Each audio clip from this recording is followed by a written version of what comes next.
So we are jumping headfirst into a conflict that is really as old as kingship itself. You have this battle between a timeless moral compass, this thing called the Old Code, and, well, the corrosive nature of absolute power. Right. And this whole thing is wrapped up in a legendary tale of dragons, knights, and some really, really early CGI. Exactly. Our source material today is the story of Dragonheart. It was written by Charles Edward Pogue, based on a story he came up with alongside Patrick Reed Johnson. And it's a fascinating one to unpack. It is, because it has all the, the hallmarks of a classic fantasy adventure, but it's really a deep dive into political psychology and moral failure. And it was a huge film for its time. I mean, expensive, groundbreaking, famous for using that sophisticated computer-generated imagery for the dragon Draco. Whose voice alone, Sean Connery, gave the whole story this incredible weight. Right, and you've got Dennis Quaid as the knight, Sir Bowen, David Thewlis as the tyrant King Einon, and Julie Christie as the queen. But we're really focusing on the philosophical question it poses. And that's our mission for this deep dive. We want to uncover the central tragic irony of this whole tale, which is, how could this profound act of, a dragon giving up half its heart, how could that lead to the creation of such a cruel, tyrannical king? And how do a disillusioned knight and a great dragon who start out as enemies end up forming this alliance is the only way to fix things? Let's get into it. Okay, so let's unpack the foundation of this whole world, the Old Code. The sources say this code is, what, thousands of years old? Yeah, it's presented as this ancient moral foundation. And it sounds almost utopian, right? Kings were kind, knights helped the kings, and the country was happy. But how real was that, really? Was the Old Code a reality or just a nice story they told themselves? That is the critical question. The story holds it up as the ideal, but then immediately shows you it's already broken.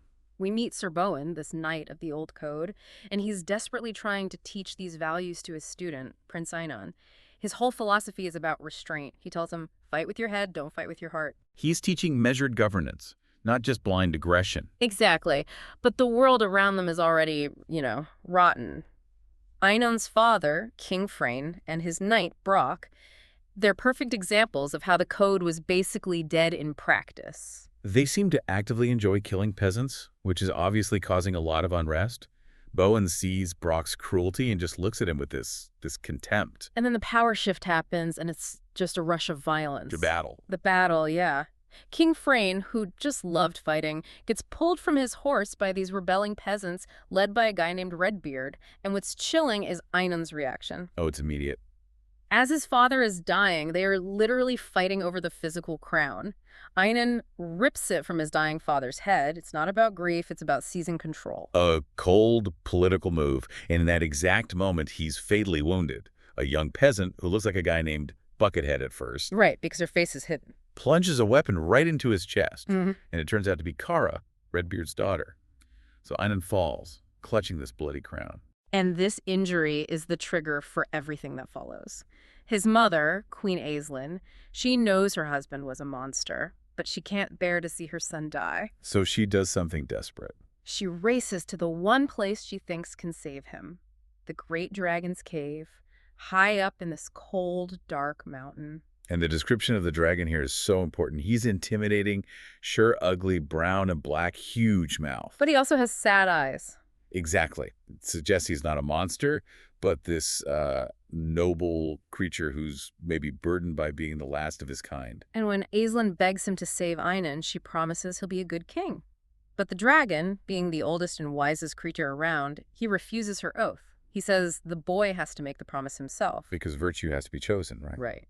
So the pact is laid out very clearly. The dragon will share his heart, but only if the dying boy repeats the oath. Which is, I won't be a cruel king. I won't kill dragons and peasants. I'll love my people and be kind to them. I'll always live by the Old Code. It's basically a constitutional oath. Einon whispers the words, and the sacrifice that follows is just total. The dragon takes Bowen's sword, drives it into his own chest, and this red light half his heart emerges. He gives it to the boy and says, enjoy a long life and always remember the words of the Old Code. But here it is, the catastrophic failure, the pure intention just immediately curdles. Instantly. The sources are so clear. Young King Einon recovers, But he immediately forgets the words. He comes out of that cave as hard and cruel as his father. He hates the peasants. And in this massive display of power, he forces them to work harder and harder to build the biggest castle in the world. He's building his tyranny on the backs of the people he just swore to protect. It makes you wonder, was the dragon right when he said later that Einon was already cruel? I think so. Or maybe the dragon's heart just amplified what was already there. I mean, the power, the immortality, it just stripped away any need for morality that Bowen might have taught him. That makes a lot of sense. And his new invulnerability leads straight to sadism. He captures Redbeard, the peasant who killed his father. And killing him would have been one thing, revenge, maybe justice in his eyes. But no. Einon, smiling, orders Brock to burn out Redbeard's eyes. It's just torture for the sake of it. And that is the absolute breaking point for Sir Bowen. He tries to uphold the old code one last time. He challenges the king to a fight. Bowen wins easily, of course. But Einon just shouts this chilling political truth at him. He is king, and kings don't have to live by the old code. The betrayal is total. Bowen's entire life's mission is just destroyed in that one moment. Yeah. He thinks back on the dragon's words about the shared heart. And he comes to this terrible, flawed conclusion. The dragon's heart must be the source of the cruelty. So he decides if the code is dead, the beast that corrupted his student has to die too. His whole moral compass just shatters. And the Knight of the Old Code becomes a mercenary dragon killer. It's tragic. He even meets Brother Gilbert, this monk, trying to write down the stories of the code, and Bowen just dismisses him, says, the code is dead. He's lost all faith. And this is where things get a little weird. And kind of funny, in a dark way. Bowen, now just a cynical mercenary, finally meets Draco the Last Dragon.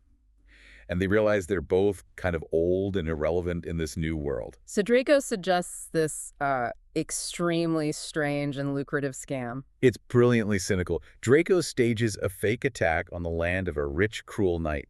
Sir Felton. Right, Sir Felton. Fire, smoke, the whole show.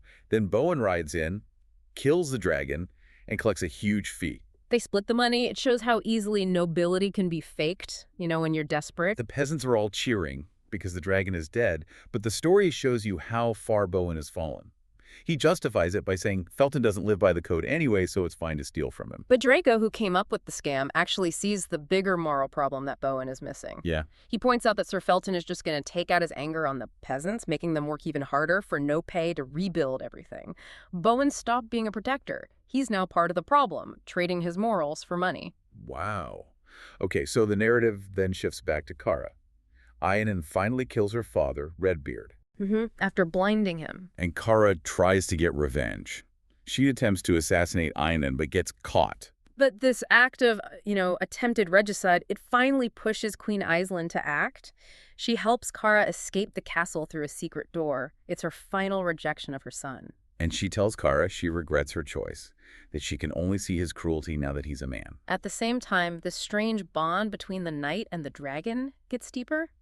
Bowen notices something. The physical connection. Yeah, when Draco is stressed about the king, a red light near his heart gets weak and he's in visible pain. It's the same light Einon got. So Bowen finally confronts him, and Draco denies that his heart caused the cruelty. He shouts that Einon was cruel before he got half the dragon's heart. It's an important point. He's saying the human soul failed, not the dragon's magic. And in that moment of truce, Bowen gives him a name. Draco. After the stars. And then comes the big reveal, the anchor of the whole story. He confesses he's the great dragon who saved Einon. And he reveals the terrible truth that's been holding the kingdom hostage. Einon will only die when I die. He's got half my heart. Draco's dream was to become a star, like the first great dragon, but he made this horrible mistake. His good intention made the world worse. And that revelation changes everything. Kara goes back to her village to organize the peasants. At first they refuse. They're terrified. I mean, you can't fight an immortal king, right? They even turn on her out of fear. But then Sir Bowen rides up. And he's changed.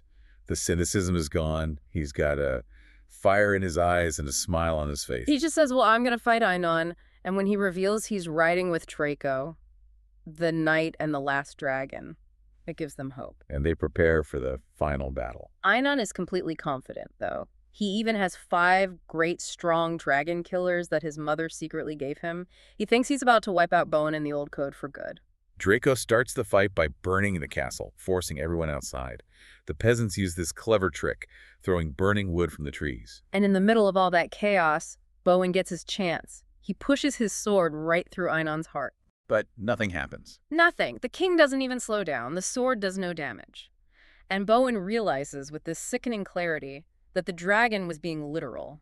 To kill the king, he has to kill his friend. While that's happening, the dragon killers are succeeding.